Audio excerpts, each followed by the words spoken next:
Hi, everyone. Hope you're having a good day. What we got going on today is we're doing a little bit of a review of what caused World War I. So the overview of the lesson is that you watch this short video and then you select which country you feel bears the most blame for the cause of World War I. You can also use it to help answer the last question in your PBS War Packet if you haven't.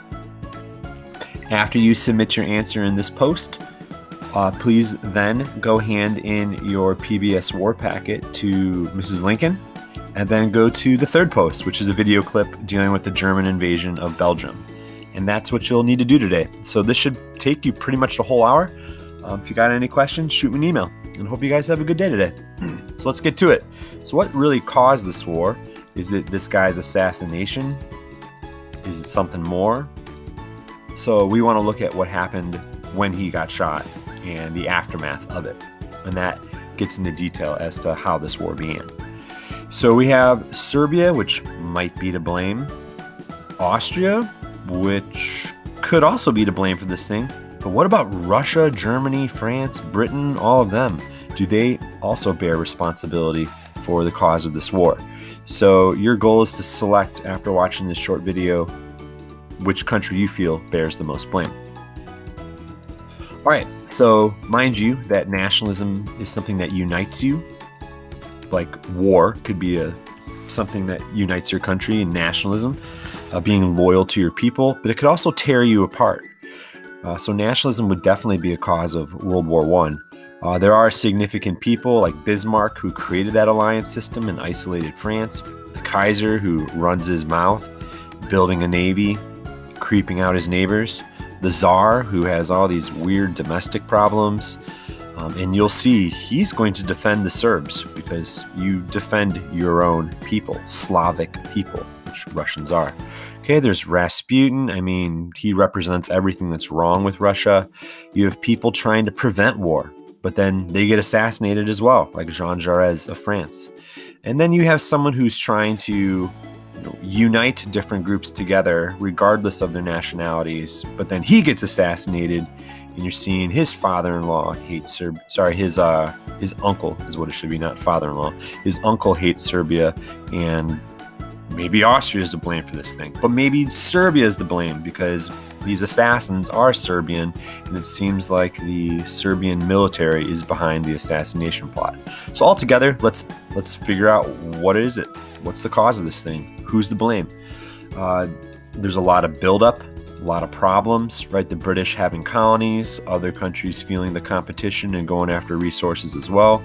The creation of Germany, the naval race, Ottoman Empire falling apart in a power vacuum. So Austria steps in, Serbia steps in, and video, Otto von Bismarck said, there's going to be a war because of something that happens in this Balkan region, this place that no one knows what those countries are today, right? This whole area.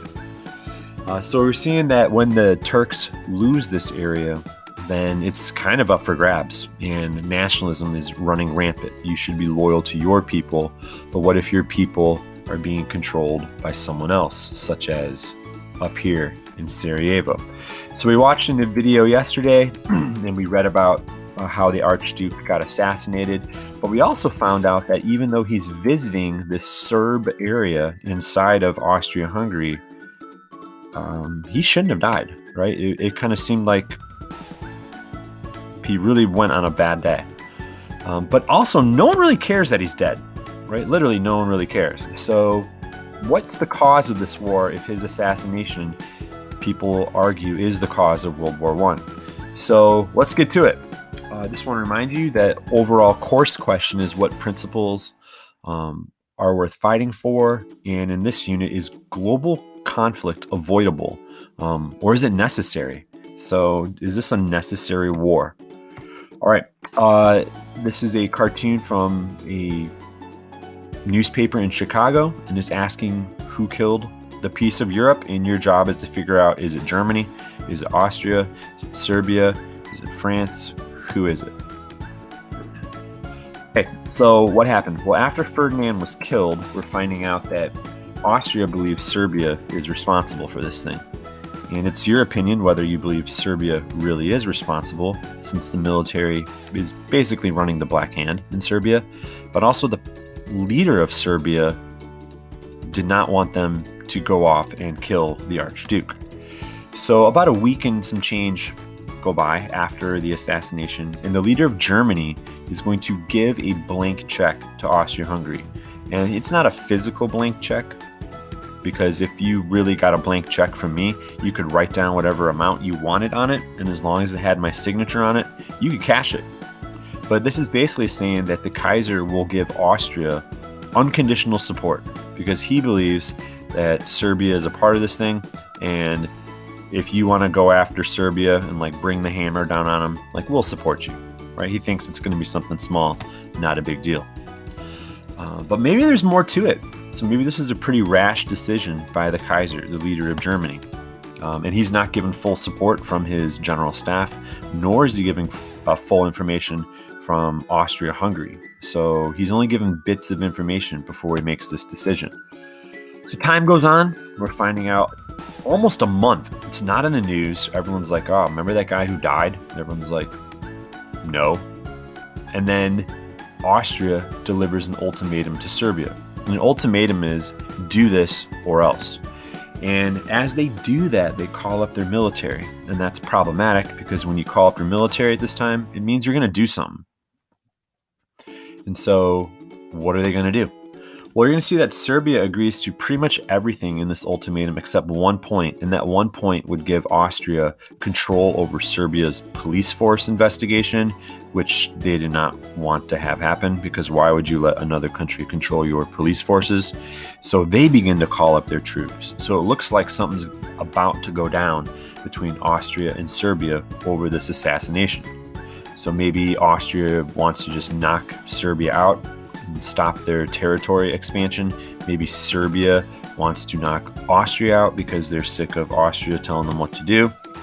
And here comes another power who's sensing what's occurring, and it looks like Russia is going to back up Serbia in this situation.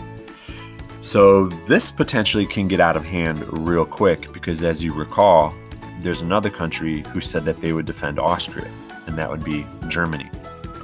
So what ends up happening is that France is like, hold on a second, what's happening here? Because they're allies with Russia. Because if Russia is going to go to war against Austria, that would mean Germany is going to go to war against Russia.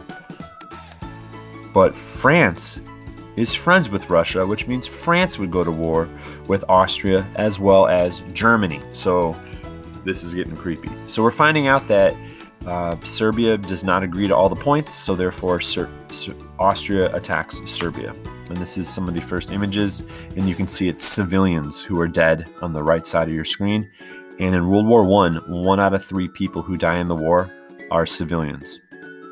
In World War II, it's going to be 2 out of 3 people that die are civilians. And in World War III, just kidding, don't know the answer to that and hope it never happens.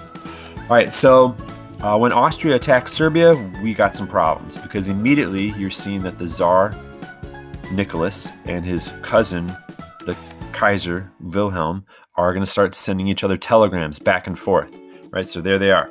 They're actually in this photo wearing each other's uniforms because they're good friends, right? But they're also in different alliances.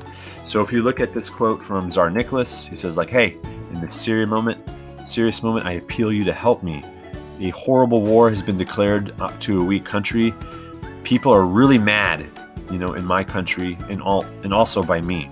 I foresee that very soon I shall be overwhelmed by the pressure forced upon me and forced to take extreme measures which will lead to war. To try and avoid such a calamity as a European war, I beg you in the name of our old friendship to do what you can to stop your allies from going too far. So he does not want war at all, right? Tsar Nicholas of Russia.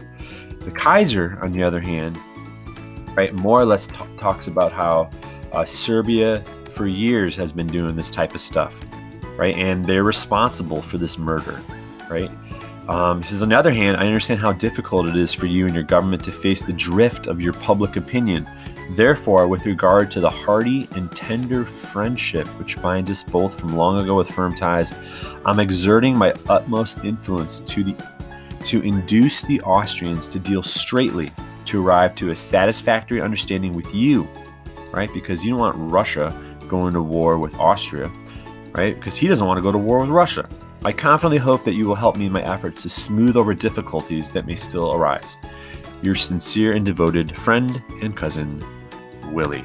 Right, so at the end of the day here, we got these telegrams, which are an insight that these leaders do not want to go to war. But then when Austria's like, we're pretty sure Russia's coming for us, we're seeing that Russia's like, well, we're not going to take chances and we're not going to wait for you to come after us. And Russia is now calling up troops. So if Russia is calling up their troops, it means they're probably going to do it. And if Austria is calling up their troops, it means they're probably going to do it, because that's a lot of sophistication at this time to move all those people, horses, guns, food, railroads, etc. Right? And it's at this time that Jean Jaurès gets killed. Right? This guy who's trying to prevent war, he dies. Right? He gets assassinated by a French nationalist because he sees a coming war. Right? And they're like, we need to do this war to end the Germans because they stole our land in the 1870s. It's time to get it back. So Germany is now pre-mobilizing. We're seeing France is like, you better not come after us. And on August 1st, Germany is going to issue ultimatums. One to Russia, call down your troops in 12 hours or we're coming for you. Kind of makes sense. And then to France, be neutral in 18 and then give us the fortresses that protect you from us, in a show of good faith. And there's no way that France is going to do that. It's almost kind of like Germany's baiting France into war. So here we're seeing Austria, who's already going at it with Serbia. Russia is about to go at it. Austria is about to go at it with Russia. We're seeing that France is like, you better not. And here's Germany giving ultimatums.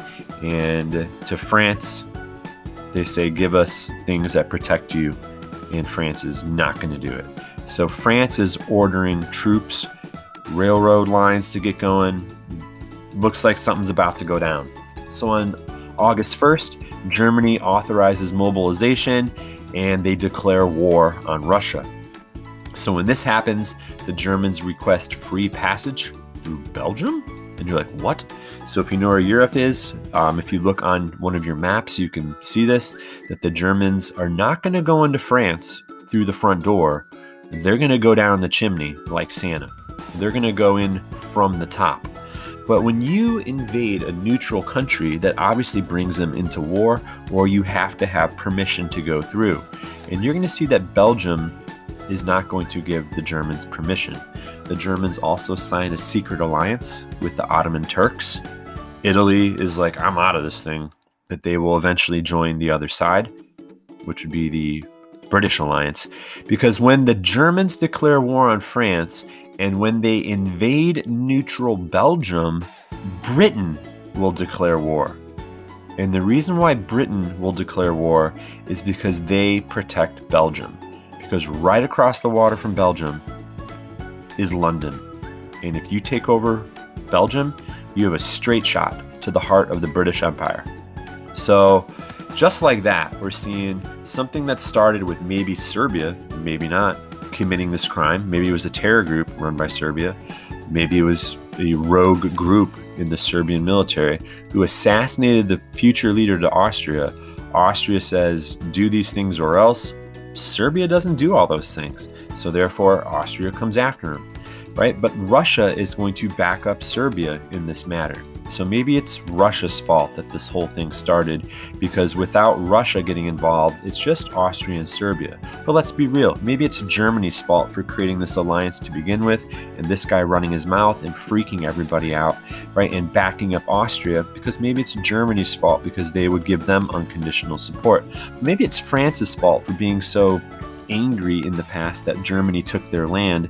And so since that happened, France has become friends with Russia, right? Who is friends with Serbia. But maybe it's Britain's fault over here because they're the ones who started this drive for empire, who are industrializing, who have a world-class navy, who who don't want to see Germany having one, and therefore maybe they're trying to isolate Germany. They're going to protect Belgium. So who's to blame for this thing, right? Seriously, who committed the crime that started World War I? Which country do you feel bears the most blame for World War I? So select it in the post right there. I don't know who you think it is, but when you select it, you should see what everyone else in the class thinks as well. So once you do that, finish up your PBS Great War if you haven't, but also make sure that you take at least 20 minutes you have left in the hour.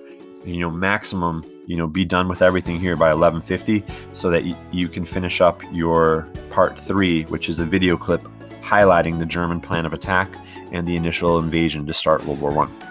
All right, hope you guys have a great day, and I will catch you on Monday. Bye.